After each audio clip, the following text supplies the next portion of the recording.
was driving over here today, I had region meetings in Minneapolis, so I got here a little bit late. And anyway, as I was driving through, about 20 miles out, there's a little town by the name of Homer, and it brought me to one of my less prouder moments of coaching. It reminded me of that, as all of us coaches sometimes get a little carried away with the officiating gym. Is that right?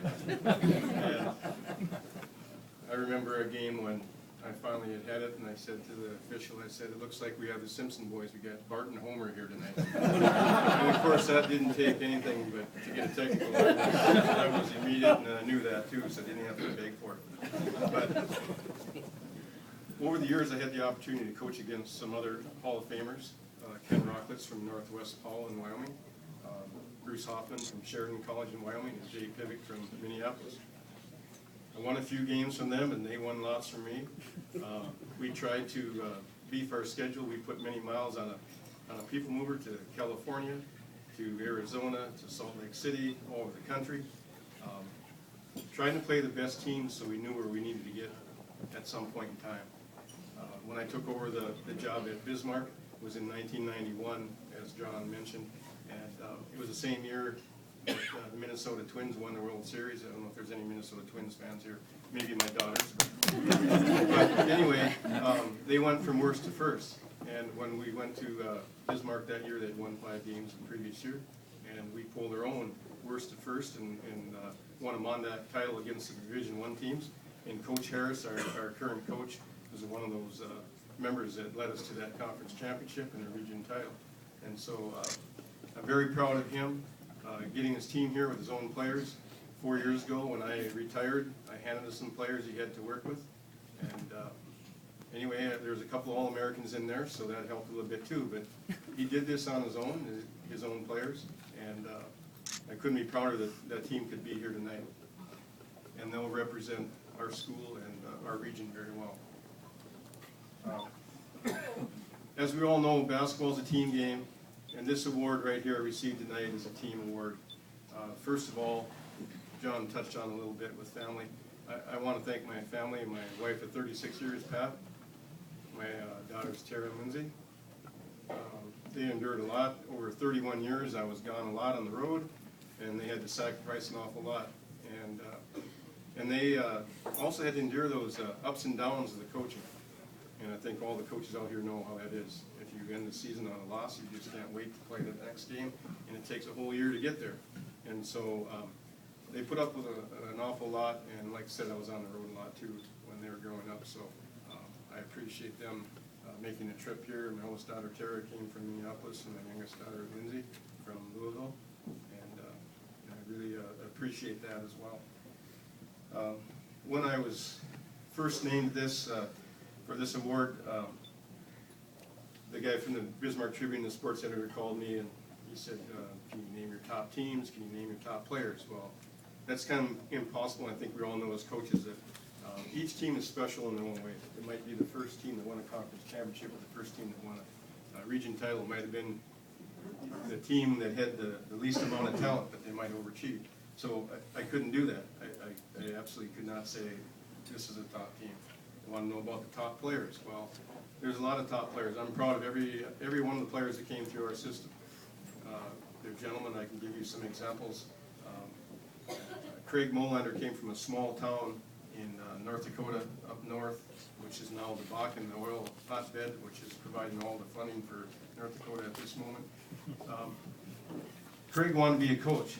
Craig didn't play a lot, but we went to Oklahoma for a district championship, or district tournament. We had the Kansas team was number 2, and we had the Oklahoma team was number 4, and we were number 6, and the Nebraska team was number 10, all in the same district to get to this tournament. And we ended up playing in the championship game, and the young man that John talked about, Masai Ujiri, who is the GM of the Nuggets, he hit what we thought was a game-winning three-pointer at the buzzer to win the game, and the officials waved it off. And anyway, there was just no way that the clock could have ran out. So anyway, I went to the scorer's table and I worked down the guy at the scorer's table. Pretty soon the refs, they were already showering, they had to get redressed, they came back out, the teams came out. And the coach from Oklahoma told me, I'm just going to tell you point blank, you better not win this game. Well, we got one more shot in the ball, and the shot rimmed out, and we didn't win it. That was probably the most talented team we had. Godwin Owinji went on to play at Georgetown for that team. He was a global scout for the Milwaukee Bucks for a while, and for the Spurs. And so every one of your teams have high-profile players, or have had, and I guess we're probably no different. I just talked to Doug Swenson 2 days ago. Doug holds a couple scoring records here at the tournament from 1997. He went on to play at Creighton after our place, and he was the MVP of the 2000 Final Four All-Star game. Signed with the Chicago Bulls and got injured, ended up going to China on 9/11, or was going to go to China. He was in the airport in New York on 9/11 when that all went down, and he got on the next plane and got home. He bought a tractor, some farmland, and quit playing basketball. And so, and he was a great one. He could have played, and Messiah even told me, he said, Coach, Doug was like 4 years too soon. He could be playing. But anyway, so we've had those guys. And again, I mentioned Coach Harris, who brought his team here. But anyway, this Craig Molander, I think I started on that and then I got off track a little bit. But Craig came up to me that night. I was driving the people mover home, and that's the way it was back in those days when we coached. You swept the floor, you taped ankles, you did laundry, you drove bus. And now it's a little bit different. And our former players think that all of our current players are spoiled because they get a trainer and they get a bus driver and whatnot. So, but anyway, Craig came up and Craig didn't play much, but he wanted to be a coach. And he sat down, and it was like 2, 3 in the morning. We were driving all the way back to North Dakota, and he just said, "You know, Coach, I didn't play much, but I really appreciate what you've done. You know, I learned a lot. If I get out in that coaching world, I'm going to know how to do it." And you know, it really meant a lot to me. Craig is one of the executives for Lids and Hat World. It was a company down the road in Indianapolis that his brother started. Craig ran the store for him in Louisville, and his sister ran the store in Indianapolis, and pretty soon the brother sold it.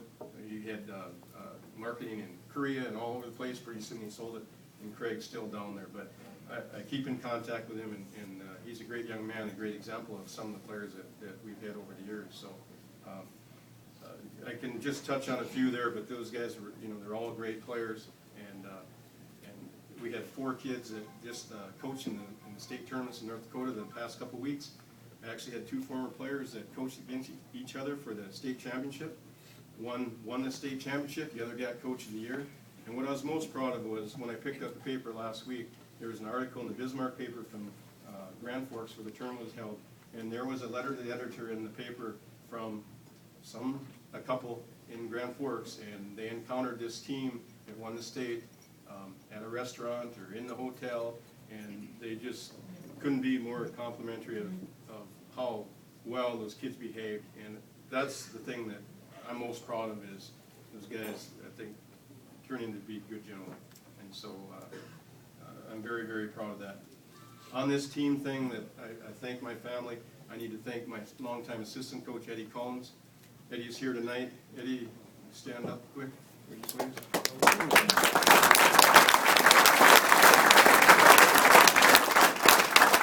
Eddie doesn't get enough of the credit or recognition, I don't think, but those assistant coaches are very, very important. And Eddie recruited a lot of players for us, and he recruited a lot of All-Americans for us, and I really, really appreciate the job he's done for us, and he's one of my best friends, and I'm proud to say that.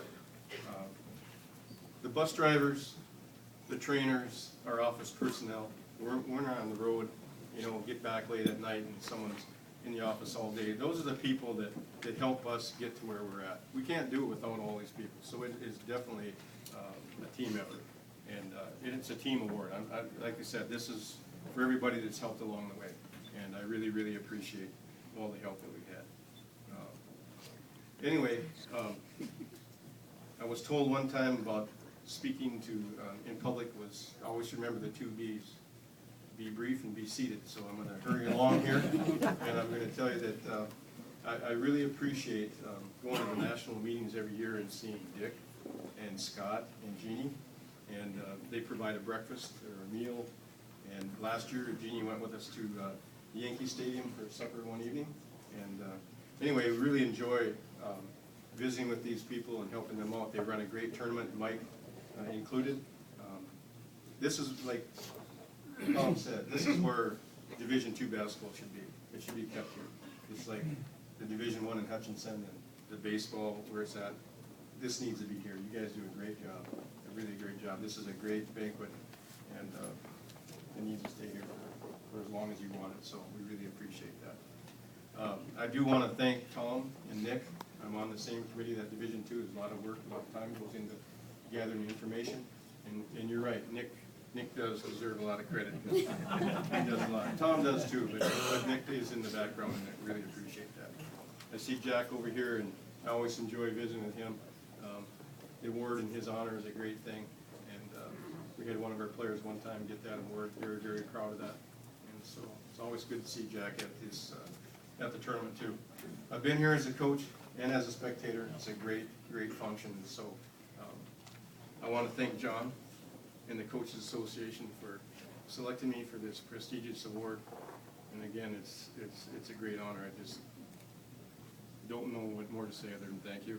And congratulations to all the teams that made it here to the tournament. Make the most of your experience, because it's a great experience and there'll be a lot of great memories. So thank you very much.